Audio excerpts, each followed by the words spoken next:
नमस्कार, स्वागत है आपका जी बिहार झारखंड में। मैं हूं आपके साथ आहाना पुंज। वक्त हो गया है देश की 100 अहम खबरों का। कोरोना पर पीएम मोदी ने देश को किया संबोधित। कहा, देश को लॉकडाउन से बचाना है, राज्य लॉकडाउन को अंतिम विकल्प रखें। पीएम ने कहा, लॉकडाउन के बजाय माइक्रो कंटेनमेंट जोन पर ध्यान दे राज्य, क्योंकि हमें जीवन के साथ आजीविका भी बचानी है। पीएम मोदी ने कहा, कोरोना से बचने के उपाय का पालन जरूरी है, दवाई और कड़ाई का संदेश ना भूले देशवासी। पीएम ने कहा, बिना जरूरत के घर से बाहर ना निकले, कोरोना की वेव तूफान बनकर आई है, अपने हौसलों और तैयारियों से जीतेंगे। पीएम का युवाओं से अनुरोध, अपनी सोसाइटी, मोहल्ले, अपार्टमेंट में छोटी छोटी कमेटियां बनाकर कोविड अनुशासन का पालन करवाने में मदद करें। पीएम ने कहा, जिन्होंने अपनों को खोया है उनके प्रति संवेदना है, परिवार के एक सदस्य के रूप में मैं आपके दुख में शामिल हूं। ऑक्सीजन की बढ़ती डिमांड पर बोले पीएम, कहा, कई राज्यों में नए ऑक्सीजन प्लांट बनाए जा रहे हैं, कोशिश है कि जरूरतमंदों को ऑक्सीजन मिल सके। 1 मई से 18 साल के ऊपर सभी का होगा वैक्सीनेशन। भारत में अब तक 12 करोड़ लोगों को दी जा चुकी है वैक्सीन। भारत में दुनिया की सबसे सस्ती वैक्सीन। यूपी में कोविड प्रबंधन और सरकारी अव्यवस्थाओं पर पीएम की मांगी रिपोर्ट। पीएमओ के 4 बड़े अधिकारियों को दी गई जिम्मेदारी। यूपी में ग्राउंड फीडबैक, ऑक्सीजन समेत अन्य संसाधनों पर पीएमओ के अधिकारियों की होगी नजर। लखनऊ, प्रयागराज, कानपुर और काशी पर है पीएम की विशेष नजर। बेड की किल्लत दूर करने के लिए डीआरडीओ ने युद्ध स्तर पर काम शुरू किया। लखनऊ, वाराणसी, अहमदाबाद के अस्पतालों में निर्माण कार्य शुरू। वैक्सीन निर्माता कंपनियों के साथ प्रधानमंत्री मोदी की अहम बैठक। वैक्सीन के प्रोडक्शन के बारे में प्रधानमंत्री मोदी ने दी जानकारी। वैक्सीन को लेकर पीएम मोदी ने की वैज्ञानिकों की तारीफ, साथ ही कंपनियों से वैक्सीन का तेजी से उत्पादन बढ़ाने को कहा। केंद्रीय मंत्री पीयूष गोयल का बयान, रेमडेसिविर एपीआई और इंजेक्शन के आयात पर इंपोर्ट फीस 31 अक्टूबर तक हटाई गई। महाराष्ट्र में लग सकता है संपूर्ण लॉकडाउन, आज हो सकता है ऐलान। महाराष्ट्र कैबिनेट ने राज्य में सख्त लॉकडाउन की सिफारिश की। महाराष्ट्र के स्वास्थ्य मंत्री राजेश टोपे ने दी जानकारी। महाराष्ट्र में आज 7-8 बजे से कड़े तरीके से लॉकडाउन लगाया जाएगा। सीएम उद्धव ठाकरे करेंगे ऐलान। महाराष्ट्र में लॉकडाउन लगने से पहले मजदूरों का पलायन जारी। पुणे रेलवे स्टेशन पर उमड़ी भीड़। मुंबई के लोकमान्य तिलक टर्मिनस पर प्रवासी मजदूरों का जमावड़ा। लॉकडाउन के डर से घर जाने के लिए रेलवे स्टेशन पर भारी भीड़। महाराष्ट्र में पिछले 24 घंटे में 62,097 नए केस सामने आए। एक दिन में 519 मरीजों की मौत। व्यापारिक राजधानी मुंबई में पिछले 24 घंटे में कोरोना के 7,192 नए केस सामने आए। वहीं एक दिन में 34 मरीजों की मौत। नागपुर में पिछले 24 घंटे में 6,890 केस सामने आए, जबकि 5,504 मरीज ठीक हुए। दिल्ली के 2 बड़े अस्पतालों में चंद घंटों की बची है ऑक्सीजन। केजरीवाल ने किया ट्वीट, दी जानकारी। केजरीवाल ने 2 बार ट्वीट कर केंद्र से मदद की गुहार लगाई। लिखा, मदद करे केंद्र, दिल्ली को ऑक्सीजन की सख्त जरूरत है। दिल्ली के अस्पतालों में ऑक्सीजन की कमी मामले पर गृह मंत्रालय की नजर। सूत्रों के हवाले से खबर, जल्द से जल्द ऑक्सीजन पहुंची जाने की कोशिश की जा रही है। दिल्ली में पिछले 24 घंटे के दौरान कोरोना के 28,395 नए मामले सामने आए, जबकि 277 लोगों की मौत।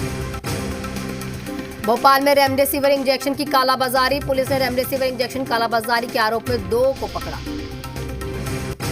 यूपी में कोरोना महामारी अधिनियम 2020 में बदलाव। पहली बार बिना मास्क के निकलने पर 1,000 और दूसरी बार बिना मास्क के निकलने पर 10,000 रुपए का जुर्माना।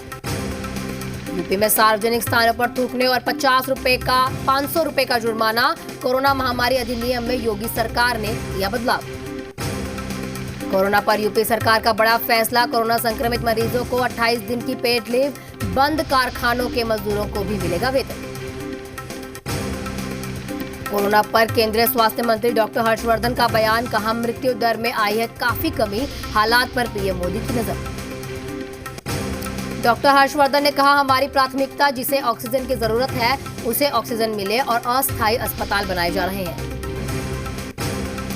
केंद्रीय स्वास्थ्य मंत्री ने कहा कि कोरोना के पीक का हमें अनुमान है और इसको लेकर युद्ध स्तर पर लड़ाई जारी है। देश में कोरोना वैक्सीन की बढ़ती डिमांड पूरी करने के लिए भारत बायोटेक का बड़ा फैसला, हर साल कोवैक्सीन की 70 करोड़ डोज बनाने का ऐलान। झारखंड पिछले 24 घंटे में कोरोना के 4,969 नए मामले सामने आए, जबकि 45 मरीजों की मौत। बिहार में कोरोना से बेहावे हुए हालात, 24 घंटे में 10,000 ज्यादा नए केस सामने आए। पटना में सबसे ज्यादा 2,186 नए केस, गया में भी 1,000 से ज्यादा नए मामले। डिप्टी सीएम तारकिशोर ने लॉकडाउन के दिए संकेत, कहा अभी जरूरी कदम उठा रही है सरकार, ऑक्सीजन की कमी को दूर करने की हो रही है कोशिश। पीएमसीएच के 70 डॉक्टर और 55 से ज्यादा नर्स भी हुए कोरोना संक्रमित, सभी को कराया आइसोलेट। अस्पताल के अधीक्षक ने कहा नियंत्रण में है हालात।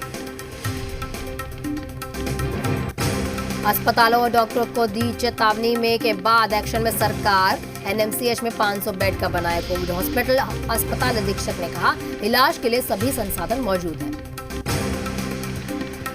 छपरा रिमांड होम में कोरोना विस्फोट, 38 बच्चों के साथ कोरोना पॉजिटिव, इलाज के लिए अस्पताल में कराया गया भर्ती, 19 बच्चे फरार। राजधानी पटना में कोरोना गाइडलाइंस के तहत पार्क और जिम को 15 मई तक किया बंद। इसके बाद भी कुछ लोग बिना मास्क के घूमते नजर आए। पटना में जरूरतमंद मरीजों को रेमडेसिविर वैक्सीन लिखी तो जा रही है, लेकिन ये वैक्सीन बाजार से गायब है। लेकिन ब्लैक मार्केट में ये वैक्सीन ऊंची कीमतों पर मिल रही है। मुंगेर में रामनवमी को लेकर बाजारों में नहीं दिख रहा उत्साह, बाजारों में कोरोना का दिख रहा है असर। अरवल जिले के सदर अस्पताल में इलाज के दौरान कोरोना पॉजिटिव वृद्ध महिला की हुई मौत। जिले में कोरोना पॉजिटिव की मरीजों की संख्या 600 के पार। जाप संयोजक पप्पू यादव ने महिला बीडीओ के परिजनों को सौंपी रेमडेसिविर दवा और लोगों से कहा कि जिन्हें रेमडेसिविर दवा की जरूरत है उनसे आकर ले लें। औरंगाबाद जिला प्रशासन ने इंडोर स्टेडियम को डेडिकेटेड हेल्थ केयर सेंटर के रूप में विकसित किया। डीडीसी ने इंडोर स्टेडियम का जायजा लिया और इसे कोविड केयर सेंटर के लिए उपयुक्त बताया। मुंगेर में कोरोना पर आस्था भारी, हटिया बाजार स्थित चैती दुर्गा पूजा को लेकर पट खुलते ही श्रद्धालुओं की भीड़ उमड़ पड़ी। सोशल डिस्टेंसिंग की जमकर धज्जियां उड़ी। गया में कोविड अस्पताल में बड़ा संक्रमण का खतरा, कोरोना वार्ड के नीचे खुलेआम फेंका मिला पीपीई किट, ग्लव्स। मेडिकल अधीक्षक सहित 4 दर्जन से ज्यादा अस्पताल के कर्मी हो चुके हैं ग्रसित। कोरोना को लेकर कैमूर प्रशासन सख्त, बाहर से आने वाले लोगों को स्टेशन पर ही जांच की जा रही है। दानापुर अनुमंडल अस्पताल में एक बार फिर से 10 डॉक्टर कोरोना पॉजिटिव पाए गए। इसके बाद इस अस्पताल में कुल 25 डॉक्टर कोरोना पॉजिटिव हो चुके हैं। बिहार में कोरोना मरीजों की बढ़ती संख्या के बीच एक बड़ी राहत, दरभंगा के डीएम ने गुप्ता ऑक्सीजन गैस कंपनी का निरीक्षण कर ऑक्सीजन सिलेंडर सप्लाई करने का निर्देश दिया। बाढ़ स्टेशन पर कोरोना गाइडलाइंस को लेकर बेहद लापरवाही देखी जा रही है। प्लेटफॉर्म पर भी लोग बेरोक टोक बिना मास्क से घूमते नजर आ रहे हैं। बेगूसराय में डीएम अरविंद कुमार वर्मा ने लोगों से कोविड गाइडलाइंस का पालन करने की अपील की, साथ ही कोरोना को लेकर पैनिक नहीं होने के लिए कहा। कोरोना संक्रमण को लेकर बिहार में स्वास्थ्य व्यवस्था चरमा गई है। तेजी से बढ़ रहा है कोरोना संक्रमितों का आंकड़ा, सरकार की व्यवस्था साबित हो रही है नाकाम। झारखंड में 22 अप्रैल की शाम से 29 अप्रैल तक एक हफ्ते का लॉकडाउन, सीएम हेमंत सोरेन ने किया ऐलान, सुरक्षा सप्ताह का दिया नाम। झारखंड में कोरोना के बढ़ते संक्रमण पैदा होने का खौफ है। पहली बार राज्य में संक्रमितों की संख्या 4000 के पार हुई। स्वास्थ्य विभाग हालात पर नजर रखे हुए है। गोड्डा में लॉकडाउन लगाने की सरकार के फैसले को एमएलए प्रदीप यादव ने स्वागत किया। इस दौरान प्रदीप यादव ने कहा कि इसी से कोरोना चेन को तोड़ा जा सकता है। कोरोना संक्रमितों की मदद के लिए आगे आई झारखंड कांग्रेस, प्रदेश कार्यालय में कंट्रोल रूम बनाने का फैसला, जारी किया हेल्पलाइन नंबर, सभी जरूरी जानकारियां मुहैया कराई जाएगी। कोरोना मरीजों के बेहतर इलाज के लिए लातेहार उपायुक्त की विशेष पहल, कोविड सेंटर राजहार में ऑक्सीजन सिलेंडर युक्त 150 से 200 नए बेड तैयार करने का काम शुरू। बढ़ते कोरोना संक्रमण का रामनवमी पर दिखा असर, रांची का तपोवन मंदिर रामनवमी बंद कर दिया गया, मंदिर प्रबंधन समिति ने फैसला लिया। रामगढ़ में बड़कागांव विधायक अंबा प्रसाद ने प्रखंड मुख्यालय पहुंचकर स्वास्थ्य सुविधाओं का जायजा लिया। निरीक्षण के दौरान उन्होंने अधिकारियों को हर स्थिति पर निगरानी रखने का आग्रह भी किया। कोरोना संक्रमण के दौरान लोग अपने नए आइडियाज के साथ रोजगार का नया रूप दे रहे हैं, जिससे एक तरफ फायदा हो रहा है वहीं दूसरी तरफ बेरोजगारी भी दूर हो रही है। कटिहार में नाबालिग के साथ गैंगरेप, वीडियो बनाकर पीड़ित कर रहा था ब्लैकमेल। पीड़ित की शिकायत पर पुलिस ने 2 आरोपियों को गिरफ्तार किया। औरंगाबाद के नवनेर में आग ने कहर बरपाया। आग लगी की इस घटना में 12 घरों को अपनी चपेट में ले लिया। कड़ी मशक्कत के बाद आग पर काबू पाया गया। धनबाद के झरिया चासनाला स्थित सेल के बंद गोदाम में आग लग गई। वहीं आग लगने से स्टोर में अफरा तफरी मच गई। छपरा जिले के मशरक में नकली तेल, गुलाब जल बनाने के धंधे का भांडाफोड़ हुआ। सैकड़ों बोतल नकली तेल के साथ नामी गिरामी कंपनी का रैपर भी बरामद। जहानाबाद जिले के नोरूटोला कोठिया गांव में 5 घर जलकर खाक हो गए। बिजली के शॉर्ट सर्किट से निकली चिंगारी से ये आग लगी।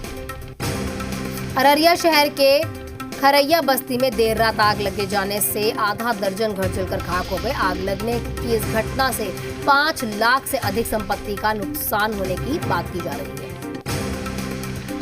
मुजफ्फरपुर में आग लगने से 2 घर जलकर खाक हो गए। कड़ी मशक्कत के बाद लोगों ने आग पर काबू पाया।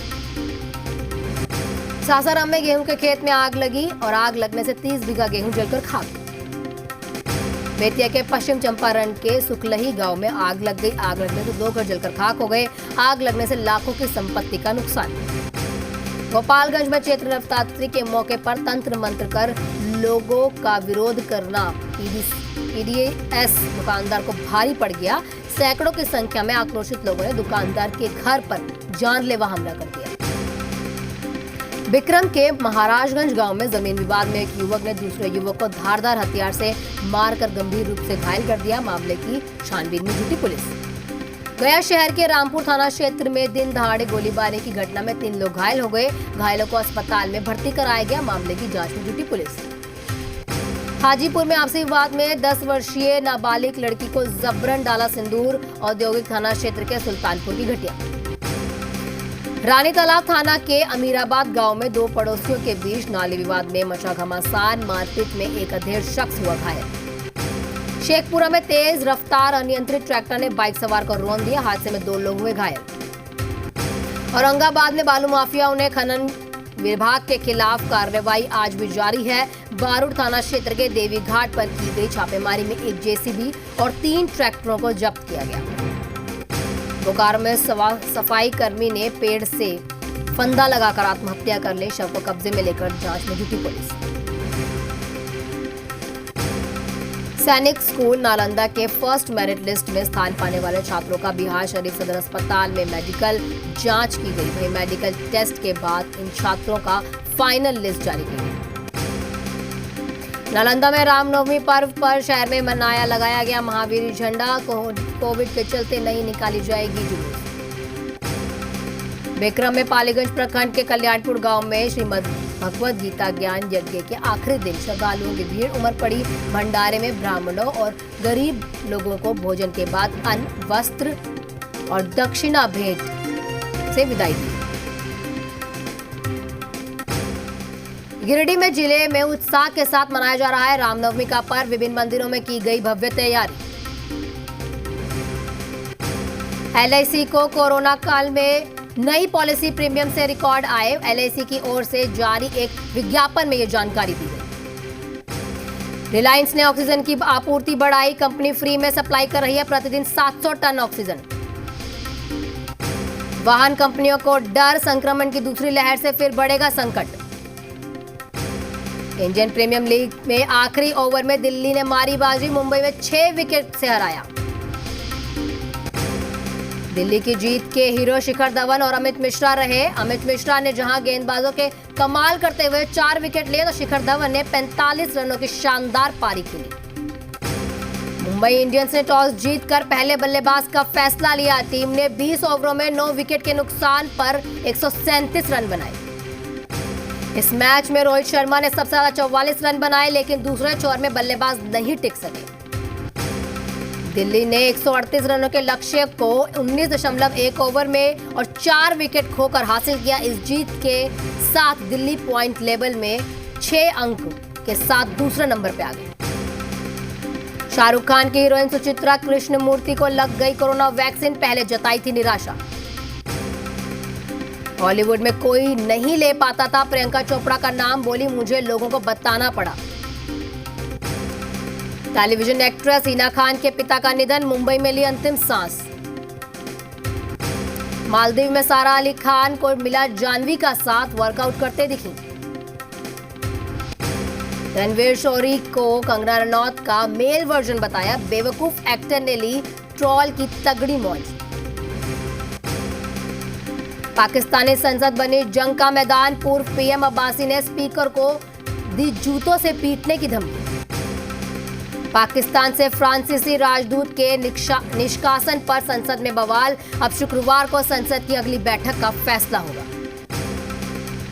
इमरान खान सरकार ने कट्टरपंथियों के आगे घुटने टेके, दंगाई टीएलपी चीफ साद रिजवी को किया रिहा।